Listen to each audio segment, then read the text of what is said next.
Hey guys, thank you for tuning in. I'm glad you're here to watch our next video. This one's really exciting. First, I want to talk about a little bit of news. So we're making pretty good progress with our filming. I still working on that corporate shoot with the Dancing Wick, and then our thriller that we're working on is coming together nicely. I'm still working on that short that I worked on vacation with Florida with my nieces and nephews. That should be fun to finish. So I just have a couple little things I have to finish recording for that, and then that'll be done, and I'll be working on editing it. So overall, a lot of things are coming together well. This Saturday we have a shoot, this Sunday we have a shoot, and a lot of really great progress is going, and a lot of things I'm really excited for in the future that I'm working on. But today I wanted to talk about something that really took me a lot of research and a lot of time to figure out, and there wasn't a video like this that I was able to find on YouTube. Even though there's a lot of really great YouTube channels helping you get started in film and helping you learn about different things, different cameras, different lenses, all these different aspects of getting into making short, low-budget film, I couldn't find a really great video showing you some good audio solutions to low-budget short film making. You hear all the time that bad video quality can easily be masked by good audio. So that's something that's like instilled in our brain to get right, because if the audio is good, people are gonna like the product a lot more. If it's hurting their ears and the audio is not good and they can't hear well, then it's just really gonna put a damper on the quality of your project. So I really was trying to put a lot of effort into making sure I got the audio right and had the right tools around me for my audio. However, it was kind of hard to find a good place to say, hey, these are good audio solutions for short film making. Here's something that's easy to use, something you can pick up and learn as you go, but also maybe allows you to grow quite a ways before you have to upgrade, so you're spending your money in a good place. So today I wanted to talk about the resources I currently have. You can get one or multiple of the things that I have that will help you advance and help you make better videos. So without further ado, here is low budget filmmaking audio solutions. Okay, so the first thing I ever bought was the Rode VideoMic NTG mic. This is like a mini boom mic. I would say it's like their first kind of boom mic, at least that's in that style. A lot of people really like the Rode VideoMic Pro Plus, I believe it's called. That's also another really great solution. I got this one just because I thought that it worked best for what I needed it for. It has a nice safety feature. We'll record in 2 different lanes, and that works really great. So that's actually the mic I'm using to record right now. Here, I'll pull it down. So this is the mic I'm recording with right now. It works really great. I have it just on a standing boom pole. You can find these pretty much anywhere. I'll show you the one that I decided to get, and it works really great for me. I've had it for about a year, and it's worked good for everything I've tried to use it on. I used it on a corporate shoot or two, and it worked great. It just kind of hangs out. I actually used it in a couple places for no bad luck, which was really great because there was nobody there that could actually hold the boom mic. So I just set it up on one of these, and it worked really great. And it just sat there, and then I moved it to the next actor, and I was just the one behind the camera, so it was literally just me. I put it up there, it worked, I put it in, it was fabulous. So that's the solution I've been able to find for when you just want to use a boom mic, and it's just you trying to film, whether it's a corporate shoot or whether it's actually a film.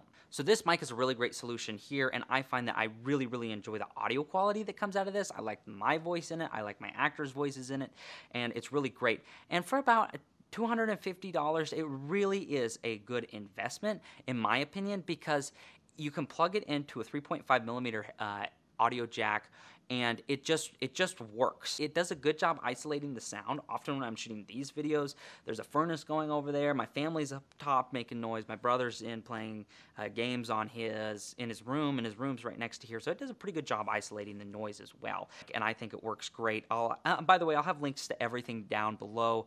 I'm not sure if there'll be affiliate links at this point because I'm still learning how to do that. I'm new at this, but there'll be links to everything so you can at least find it for yourself so you can start your kit.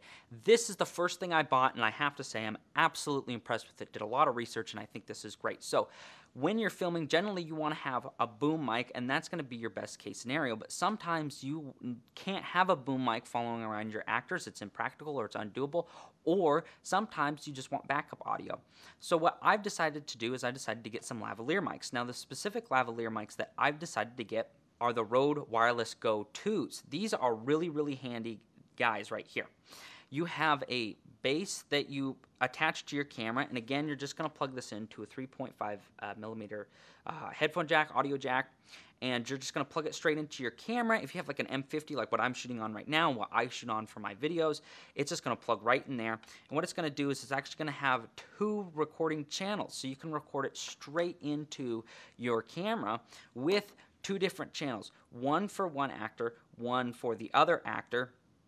And what that'll allow you to do is capture 2 different voices, 2 different audio channels, and it will give you a nice backup or just a primary recording. I find that these get really great audio. They capture voices actually pretty well. I enjoy the tones of the voices that come out, and they're really small, as you can see right here. They're just tiny little things. They can just fit in anywhere, and they work pretty well. Now, obviously, these are just the transmitters, which actually these can record by themselves. They have a little microphone right in here, and they come with these little fuzzy deals. And I actually used one of these to record while I was in Florida. I just had a little fuzzy there. And these little dead cat deals actually do a really good job of isolating the wind. These are really great if you're not trying to hide the mics. If you're shooting something in which you're fine seeing the mics, then these are actually really great, and I really love them, especially the chance to be able to use 2. Say you're sitting there and you're trying to record somebody else and yourself.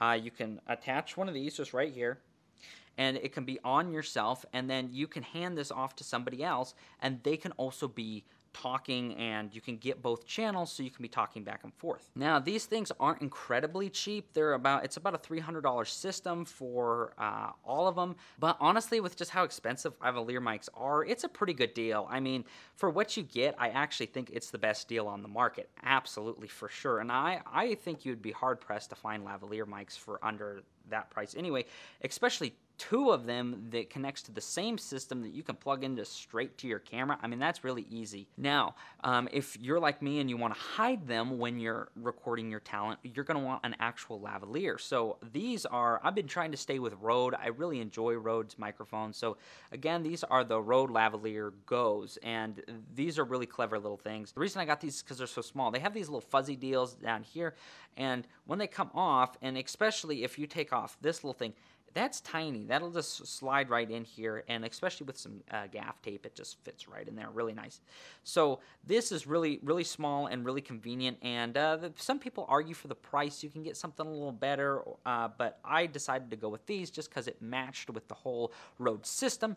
I do find that these have a little bit trouble peaking sometimes, which is rather annoying, but you can make use with it, especially if you're going with a boom mic as well with one of these. But these work pretty well, and so that's what I use to record my talent. The Rode Lav GOs, I mean, they're definitely not cheap. They're about $80, which is fine. You can find cheaper ones. I got these specifically because I wanted to stay in the Rode system, but also because I liked how small they were, and I figured that the Rode Lavs will work best with the transmitters, the Rode transmitters. So honestly, I'm happy with them, but you could probably find cheaper options. This is just what I happen to use, but you could use any lavalier with them, or if you just want to go something like this and you can find solutions and get creative with it, then you don't really need a lavalier at all if you're even lower budget. So honestly, it really is up to what you want to do.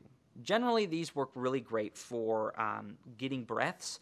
I found that with the boom mic, you can capture the speaking, dialogue, really, really great, but like breathing, and when the character's really in an intense situation, you can capture their breathing really great, and you can really isolate that pretty fantastically through some lavalier mics like this. They come in this really nice little bag, and they just fit right in there. I got 2 of them, one for each of these. So these are really useful because you can use them in a lot of different avenues, and a lot of people use a lot of tricks with these, like recording straight from stereo systems into the camera, and a lot of really cool things like that. You should look them up. They got all kinds of videos out there about how useful these little things are. They did a spectacular job. They hold a long charge. They got a great computer app, and I'm just in love with these things. I mean, I could not have been happier with these purchases, especially when I utilized this boom mic with these. It just adds such a great element because I have a backup recording and I have a boom recording. Now that leads me to my point that I like to record with both because honestly, I like the audio I get out of the boom better than I like what I get out of the lavalier. However, sometimes it's really nice to have a backup because sometimes the boom mic's too quiet, sometimes the lav mics are too loud, or vice versa. And so it's nice to have a little bit of variety in there when you're recording your talent. So I like to have a backup recording, especially during something like a corporate shoot or an interview where it's kind of a one-time deal. You mess it up and you lost that, you know. So I like to have my boom mic set up, but in case anything goes wrong, I will have one of these going as kind of a backup and just a safety net, because honestly, I mean, if you lose your audio for that day, then you're really in hot water. You're probably just going to have to redo the whole thing unless you can somehow save the audio. If the audio didn't record entirely, then you're just done. You just have a video without audio, and that doesn't do anybody really any good. So especially for an interview type situation, to have a backup is really, really useful. Then that leads me into how do I record both things, because I'm using up one of my recordings on my camera. Now, what I'll generally do is I'll plug in the Rhodes onto my actual camera. It just plugs in really small and really conveniently, and then I'll also record my boom mic through an external recorder. This gives the boom operator tremendous freedom when they're going about making their films, and it also provides the camera with a lot of freedom because you're not attached to a cord. It also allows for you to have an extra channel, something that's not specifically in the camera, that's one job is recording, and that's great. So what I use is the Tascam DR60D Mark II. It looks like this. It's just this little box here. I actually used this strap that came with my Canon M50, and I just attach it to these little handles right here. It works really great to just hold it up, and then my boom operator will take some headphones, these headphones, and so they can monitor the audio. That's another problem with recording audio that you can't monitor, like with my M50. I know a lot of nicer cameras you can monitor the audio, plug in some headphones, and it works great. For my camera, I can't monitor the audio straight from it, so it's nice to have something where you can monitor the audio and be sure that it sounds good and all the rest. So this is what I use to record it. This is really great, but it is a little bit expensive. Last I checked, I think it's about $180-ish, so that's pretty expensive, but it does a really good job, honestly, recording. It has an XLR, 2 XLR ports, and also a 3.5 audio jack that plugs into this mic. So I just record straight into this. I have a nice cheap little line that I actually have running for this right now. I running into it, and then I have it on a boom pole. The boom pole I use is this. It's made by Newer. I think it's about 50 bucks, and it does a really good job, honestly. It's really light. It has 3 sections. It goes really far out. I had this really heavy thing. Actually, I was using the just the stationary one, which was really heavy and really hard for my boom operator to hold it up. I felt bad for him. It was supposed to get here in time. It didn't. It's a whole story. But I got this in, and it works really good. Again, it's like 50 bucks, and that might be out of your price range. But there's a lot of solutions out there that people have all the time. Broom poles, things like that you can use. But honestly, it is really nice just having something like this that just works and holds steady and is light, and you just know it's going to be reliable. It has these little things here that you can strap the cord in so the cord isn't all falling down, and it's just really useful to have. And I find that it makes whoever you get doing the boom pole a lot more comfortable doing their job, or a lot more comfortable volunteering, because I don't pay these guys, and they're not professionals, you know. They're just friends who are excited to be there and help, which is one of the benefits of filming a movie. Everyone thinks it's cool and everyone wants to help, so that's really nice. Or maybe I just have nice friends. Shout out to Michael Diaz. I love that you helped me out with the audio, so I want to give you a shout out. But yeah, so these are really great tools. But anyway, getting something nice is going to be very useful, and that's something I wanted to mention too. What's nice about getting something that is just a little bit nicer, may cost you $10 more here, maybe even $50 more for like the microphones at certain points. That could be big money, but what you got to understand, if it's really a pain to work with and it's hard and really only you know how to do it, then only you are going to be able to do it, right? If you're the only one that has the skills to work with your equipment, then you're the only one that can do it. But if you get some equipment that's just a little bit nicer, I'm not talking about going out and spending big money, because sometimes that presents its own problems too, but just a little bit nicer that is usable enough for you to hand off to somebody and say, hey, here's the basics, Can you do this?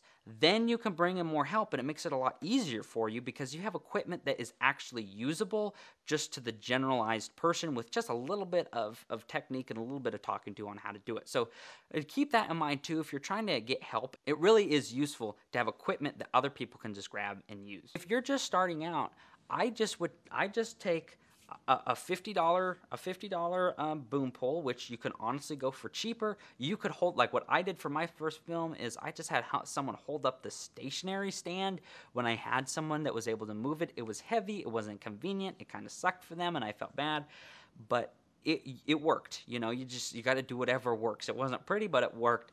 And then I got this mic. So for $300 you can get something that will plug in straight to your camera, and with a nice boom pole and a really nice mic that works really well. So that's what I utilize.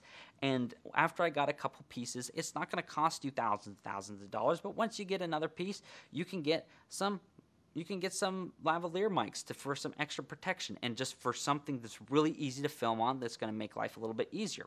Then you can upgrade to just an external recorder that will be really nice for you to have two systems that are recording and make it really convenient for you just to capture your audio. So there you go, guys. I'm glad you watched the video. I wanted to put this out because it was really hard for me to find audio solutions when I was first entering film.